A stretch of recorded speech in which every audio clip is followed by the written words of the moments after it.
नमस्कार दोस्तों, मेरा नाम अनुज शुक्ला है और आप देख रहे हैं कैपिटल टीवी का special show untold story.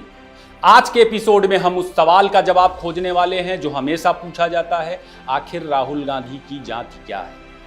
Rahul Gandhi की पारिवारिक जड़ें कहां से जुड़ी हैं? क्या उन्हें कश्मीर का कौल ब्राह्मण कहा जा सकता है या उन्हें पारसी कहा जाए, क्योंकि उनके पिता राजीव खुद एक पारसी पिता फिरोज गांधी की संतान है जो सेकुलर मूल्यों को जीते थे। नेहरू परिवार में जाति और धर्म का सवाल दो पैमानों पर मापा जाता है, लेकिन असल में इधर सोनिया पर तमाम रहस्यमयी खुलासों के बाद पैमानों की संख्या अब 3 है। एक नेहरू, दूसरा फिरोज और तीसरा सोनिया गांधी। इन तीनों के जरिए ही राहुल गांधी की जाति का पता लगाया जा सकता है। फिरोज के पैमाने पर राहुल पारसी हो सकते हैं, जिसे एपिसोड में आगे स्पष्ट किया गया है। मुट्ठी भर भोले भाले पारसियों के बोर्ड से वे प्रधानमंत्री बनने से रहे, तो क्या राहुल गांधी अपनी पारसी पहचान इसलिए छिपाते हैं कि उन्हें हिंदुओं का वोट खोने का डर है?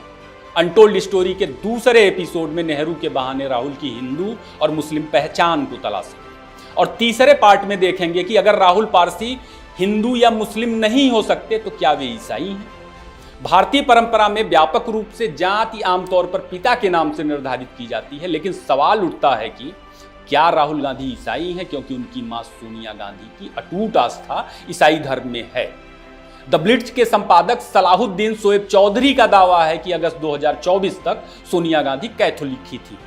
अब अगर राहुल गांधी कोट के ऊपर जनेऊ पहनकर अपनी जड़ें नेहरू परिवार से जोड़ते हैं, तो क्या नेहरू वास्तव में ब्राह्मण या हिंदू थे? क्या नेहरू के पूर्वज मुस्लिम थे? और आखिर उन्होंने अपनी आत्मकथा में इस तथ्य को छिपाया ही क्यों? तो दोस्तों, आज के इस एपिसोड में हम इन सभी सवालों के जवाब तथ्यों, तर्कों और सबूतों के आधार पर देंगे। एपिसोड को अंत तक जरूर देखें और अपनी राय भी कमेंट सेक्शन में बताएं। तो आइए शुरू करते हैं। राहुल गांधी राजीव और सोनिया गांधी की संतान है। राजीव और उनके भाई संजय फिरोज गांधी और इंदिरा गांधी की संतान है। फिरोज का जन्म एक पारसी परिवार में 12 सितंबर 1912 के दिन हुआ था। उनके पिता का नाम जहांगीर फरदून घांडी था। फिरोज गांधी बहुत छोटे थे जब उनके पिता की मौत हो जाती है और बाद में उनकी मां फिरोज को लेकर अपनी बहन के पास प्रयागराज चली है। तब प्रयागराज इलाहाबाद के नाम से जाना जाता था। फिरोज गांधी की मौसी डॉक्टर कामी सारियत प्रयागराज की मशहूर सर्जन और प्रतिष्ठित महिला थी। वे अविवाहित भी थी। डॉक्टर कामी सारियत के घर में ही फिरोज गांधी का पालन पोषण होता है। एक तरह से डॉक्टर साहब ने फिरोज गांधी को गोद ले लिया था और उनका परिवार पारसी रीति रिवाज को ही मानता था। खैर, फिरोज के गांधी सरनेम को लेकर कई धारणाएं हैं। कहानियां तो यह भी हैं कि फिरोज ने गांधी से प्रभावित होकर अपना सरनेम बदला था। कुछ किताबों में भी सामने आ चुका है कि फिरोज ने मोहनदास गांधी से प्रभावित होकर अपना सरनेम घांडी से गांधी कर लिया था। जो भी हो, इससे यह साबित होता है कि फिरोज पारसी ही थे, बावजूद कि उनके मूल्य सेकुलर हो सकते हैं। पारसियों में घांडी एक सरनेम है। कहते हैं कि यह पारसियों की एक कारोबारी जाति का सरनेम है। हालांकि इंदिरा गांधी की बुआ कृष्णा हठी सिंह ने इंदू से प्रधानमंत्री नाम की अपनी किताब में इसे खारिज किया है। इसी को आधिकारिक सोर्स मानते हुए फिरोज को गांधी के रूप में स्टेबल कर दिया गया है। कृष्णा हठी सिंह ने अपनी किताब के 9वें अध्याय में लिखा है कि पारसियों में गांधी सरनेम होता है, जो अपभ्रंश यानी समय के साथ बदलावों की वजह से गांधी हो गया। फिरोज और इंदिरा की शादी हिंदू रीति रिवाजों से ही हुई थी। अब यहाँ दो सवाल उठते हैं जिसकी वजह से लोग भ्रम का शिकार हो जाते हैं।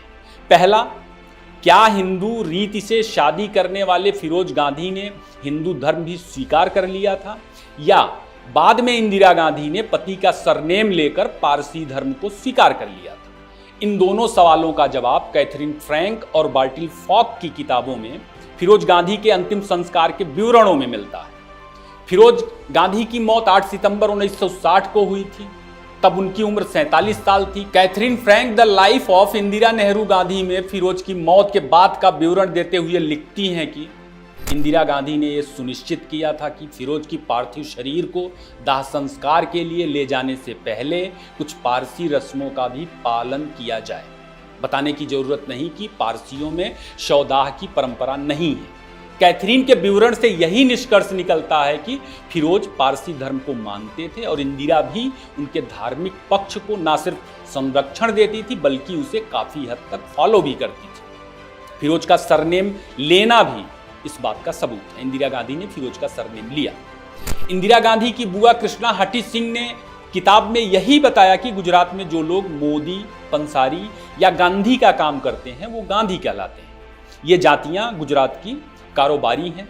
पारसी का घांडी बदलकर गांधी हो गया, यानी फिरोज गांधी थे और पारसी धर्म को मानते थे। मुगलों के दमन से बच बचाकर भारत में ईरान के पारसियों का जत्था गुजरात पहुंचा था और समय के साथ भारत की संस्कृति में अपनी आस्था को सुरक्षित रखते हुए घुल मिल गया।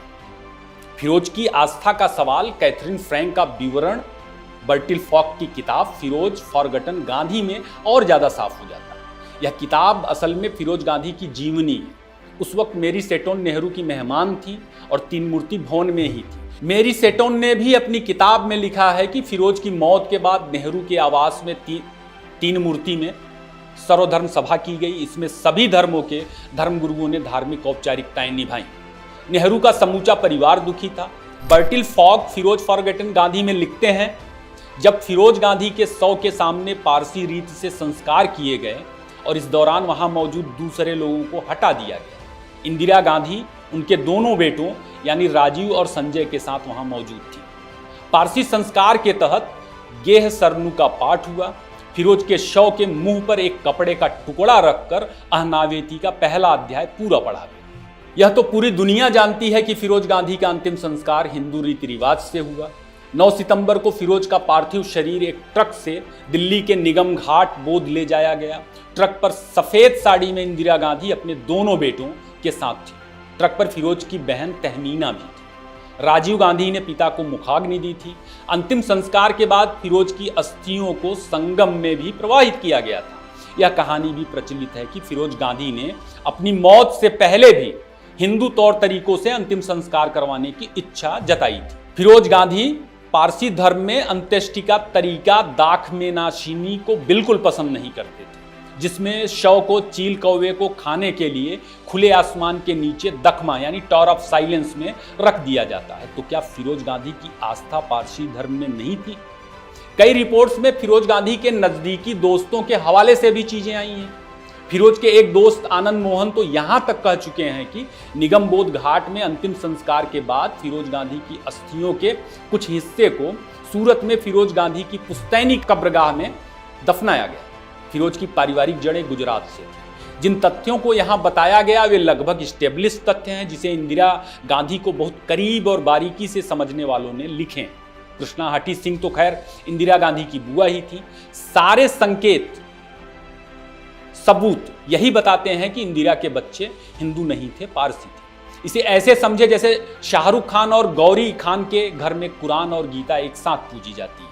उनके बच्चे सुहाना खान, आर्यन खान और अबराम खान का धर्म इस्लाम है, बावजूद कि उनकी मां हिंदू हैं जिन्होंने पति का सरनेम लिया। सेकुलर अप्रोच यही है। इससे एक बात साफ है कि या तो गांधी परिवार की जाति सिर्फ राजनीतिक है और कोई धर्म ही नहीं है, या तो गांधी परिवार हिंदू नहीं है, बाकी चाहे जो कुछ। पारसी भारत की सनातन संस्कृति में रच बस गए और एक अहम कड़ी है भारत। पारसियों ने भारत के नवनिर्माण में अहम भूमिका निभाई। पारसियों को भारत का बच्चा बच्चा अपना मानता है। अगर गांधी परिवार पारसी है तो पहचान छिपाने की क्या जरूरत है?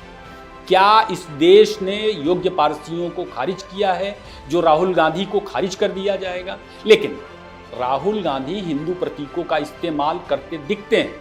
कोट के ऊपर जनेऊ पहनकर हिंदू होने का भ्रम फैलाते हैं। उन्हें लगता है कि उन्हें हिंदू वोट दे देंगे क्योंकि वे इंदिरा नेहरू की कथित सेकुलर हिंदू लेगेसी को भुनाना चाहते हैं। इंदिरा गांधी भी हिंदू प्रतीकों का राजनीतिक इस्तेमाल करती थी।